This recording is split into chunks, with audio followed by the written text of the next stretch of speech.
Well, welcome to episode 399 of 10 Minute Record Reviews.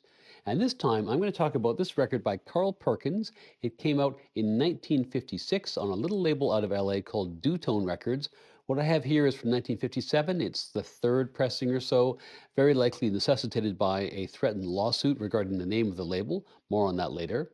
Now, this Carl Perkins is very obviously not the rockabilly star. He is one of the great unheralded talents of modern jazz history. He died very young of an overdose, and he didn't get much of a chance to have a good run at anything, but whatever he did do, he did extremely well. He was crippled by polio as a child, which badly affected his left hand, but he went on to become an exciting and innovative hard bop pianist. He didn't compose extensively, but one of his very last compositions, Grooveyard, for Harold Land, went on to become a jazz standard.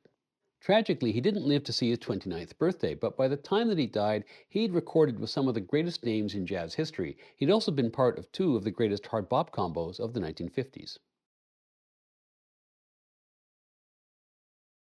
Carl Perkins was born in Indianapolis in August 1928. A few words about Indianapolis, the place of his birth. It was a real place of contradictions in the 1920s.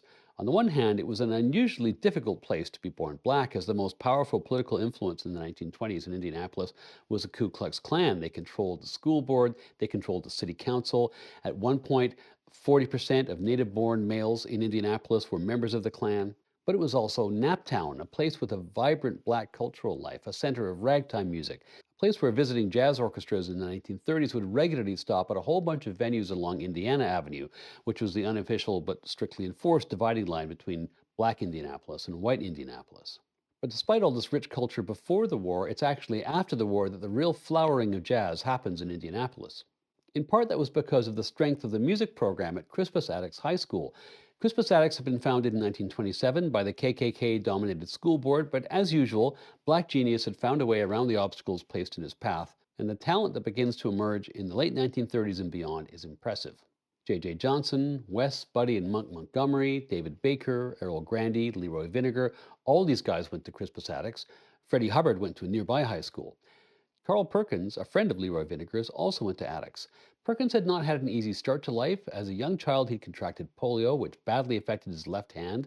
He was also one of 13 children, and needless to say, being brought up in the Depression, his childhood was not one of abundance. But the family did have a piano, and despite the fact that his left hand was badly damaged by polio and lacking formal lessons, he taught himself to play. Much like Django Reinhardt or Tony Iommi, he overcomes a physical challenge to master his instrument, and he excels at the blues-tinged jazz which became known as hard bop. When Perkins finishes high school, he's playing in the clubs on Indiana Avenue.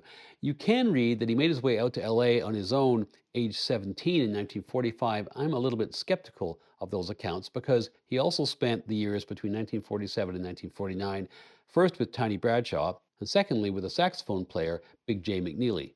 Bradshaw was based out of Cincinnati, but McNeely was from California, and it would not shock me to find that it was with McNeely that he finds his way out to Los Angeles, probably in around 1949, when he was still 19. He was certainly in Los Angeles on November 30th, 1949, because on that date he leads his own trio in a recording session for Savoy, along with two obscure sidemen, the drummer Herb Williams and a bassist Edwin Perkins, whom I have to assume is maybe a relation. On or around that date, his trio cuts 13 different sides for Savoy. All are released on 78, all very difficult to track down. A year or so later, in early 1951, he's back in the studio as a sideman for the saxophonist Illinois Jacquet, in a quintet with the guitarist Oscar Moore, the bassist Red Callender, and the drummer J.C. Hurd. His piano can be heard uncredited on Jacquet's 1952 record for Mercury, Collates. He's with the Oscar Moore Trio between 1953 and 1955, and he appears on a 10-inch LP they put out for Skylark Records in 1954. He was also the first piano player in the Clifford Brown Max Roach Quintet, and you can hear him on a record they put out on Gene Norman Presents, a 10-inch LP in 1955. Carl left that group of his own accord, as apparently he wasn't a fan of Max Roach's speedy bebop tempos, and he was replaced by Richie Powell. It was quite the decision to quit because the Brown Roach Quintet at that point was arguably the hottest group in America, so leaving it is the act of a confident man. But Perkins had a reason to be confident. By the mid-50s, he had a real reputation. He counted Miles Davis amongst his admirers. He had a really unorthodox polio-induced style, with his left hand basically playing the bass chords with the hand angled backwards and his elbow hitting certain bass notes. This led to the affectionate nickname the Crab. Stylistically, he was clearly influenced by Bud Powell, but bluesier than Powell and less densely packed with notes. In 1955, Carl comes to the attention of Dootsie Williams of Dootone Records, a small label in LA, primarily known as the label that launched the career of the comedian Red Fox. Dootone, later known as Duto because of a lawsuit threatened by Duotone Records, only produces a handful of jazz LPs, but they're all bangers. In 1955, Carl plays on a Dootone record by Dexter Gordon, Dexter Blows Hot and Cool, and that same year he also joins arguably the finest hard bop group that Los Angeles ever produced, the Curtis Counts Group. He makes a substantial and telling contribution to the sound of the Counts Group. He makes 3 LPs with them, all 3 of which are highly sought after these days. And in late 1955, he enters the studio for Dootone again to record his first and only album as a leader. This record is made sometime in late 1955, probably November, in Los Angeles. It's recorded by Dootsie Williams, who is Dootone Records' owner, producer, A&R man, Mr. Everything. Dootone was one of the very first and at the time largest black-owned record labels in the United States. Its offices were located in Dootsie Williams' family home, which still stands in Watts at 9215 South Central, but it's now a church with a new set of exterior walls, which you can see, but if you look hard, you can still see the original roof. Dootone had originally been founded as Blue Records to release raunchy comedy albums, but in 1951 it was rebranded as Dootone and added gospel, jazz, and R&B to its repertoire. Dootsie Williams eventually builds a substantial recording studio and performance venue called the Duto Center, but at this point he was probably still renting studio time elsewhere. It's not clear where exactly this was recorded, but what we do know is that Carl Perkins is on piano, Larance Marable is on drums, and Leroy Vinnegar is on bass. I've talked a little bit about Leroy Vinnegar on this channel, so I'll dwell here on Larance Marable for a second. Larance Marable is kind of an interesting guy. He was born in LA in May 1929, and he was one of the few black musicians who survived the professional transition from the old Central Avenue scene that was so vibrant in the 1940s, but eventually crushed by the LAPD, to the bustling jazz scene of the 1950s, which was much more dominated by white musicians and white-run record labels. In that earlier scene, he played with Wardell Gray, and in that capacity was recorded by Prestige in the early 1950s. He's on Dexter Gordon's great Bethlehem record, Daddy Plays the Horn.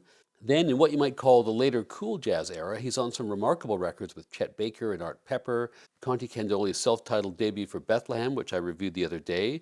He also led a date together with James Clay for Jazz West in 1956, Tenor Man. Side one starts with Waycross Town, an introduction to the joyous, infectious swing of this whole record, and it's one of 5 Perkins originals. It also has a great Marable solo. That's followed by Perkins' treatment of You Don't Know What Love Is, which is a total change of pace. It has this sweeping introduction unaccompanied from Perkins. It's romantic, luckily just on this side of florid. The Lady is a Tramp is another standout track on this record. It's played very quickly. It's propelled by Leroy Vinnegar's relentless bass. Marblehead is another Perkins original. It's a playful mixture of upbeat and languid. Then they dust off the old bebop chestnut Woody and You, and this one Marable makes his own with some very inventive drumming.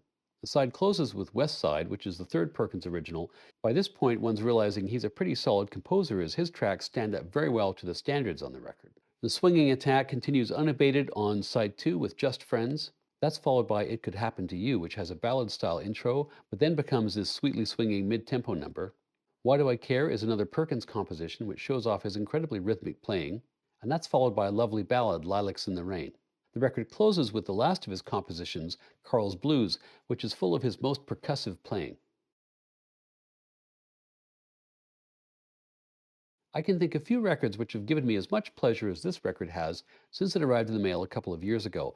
It's from a little label from the 1950s out in LA, so it's not the quietest vinyl that you're ever going to hear, but the warm, swinging sound of the music will sweep all those worries away from the very first note.